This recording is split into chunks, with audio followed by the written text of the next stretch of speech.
కాసి ఉండాల దొరా నేను వచ్చినా అంటే మరి మీకు అర్థమై ఉండాలి ఏం జరుగుతుంటుందంటావు ఇప్పుడు. ఏమి నోటిఫికేషన్ వస్తుందా? పక్కా నోటిఫికేషన్ వస్తుంది దొరా. ఎంత దూరం ఉందనుకుంటున్నావు? చాలా దగ్గర నువ్వు హాస్టల్కి పోయి వచ్చినంత దూరంలో ఉంది అది. రేపా మాపా అని కాదు కానీ 10-20 రోజుల్లో నోటిఫికేషన్ వస్తుంది అంతే. నేను చెప్పిన అంటే మీకు అర్థమై ఉండాలా. ఎగ్జామ్స్ రాస్తూ ఉండాలి, చదువుతూ ఉండాలి దొరా. ఏ ఇన్స్టిట్యూషను ఏదో ఒక్కరో ఏదో చెప్తేనే జాబ్ వస్తుందంటే కాదు. అవునా? మన దగ్గర ఉండాలా ఫైర్. రక్తం కుత కుత కుత కుత అని ఉడకాలా.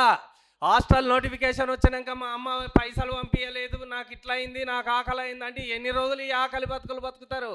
ఎన్ని రోజులని దొంగ కొళ్ళను బట్టే భావాలతో హాస్టల్లో పోటీ, స్టడీ హాల్లో పోటీ తిరుగుతారు. ఒక ఫైర్ ఉండాలా. ఏ హెచ్ఐవి కొరకో ఏ ఒక్కని కొరకో కాదు దొరా మనం చదివేది. మన లైఫ్ కొరకే, మన తల్లిదండ్రులు కూడా తర్వాత దొరా. ఈ స్వార్థం లోకంలో మన కొరకే మనం చదవాలా. లేకపోతే పొట్ట చెప్పుకుంటే మన పేగులు మన కాళ్ళ మీద పడ్డట్టుగా మన జీవితం ఏందనేది మనకే అర్థం కాదు దొరా. ఆ ఫీల్తో ఉండాలా. ఒక్కొక్కడి కళ్ళల్లో కాంతి కాదు కదా, నిమ్మకు నీరెత్తినట్టు మబ్బుతో ఉంటున్నారు. రూమ్ మొత్తం కరెంట్ షాట్ పెట్టి నీళ్లు పోసి కరెంట్ షాట్ పెడితే కప్పలు తేలినట్టు తేలాలి ఒక్కొక్కడు. ఎందుకు వచ్చినాం మనం? బాడీ ఇట్లా 90 డిగ్రీస్లో ఉండాలా. ఒక్కొక్కడు తల బెండ్ చేసుకొని అమ్మమ్మ తాతలాగా నిలబడి కూర్చుంటున్నారే.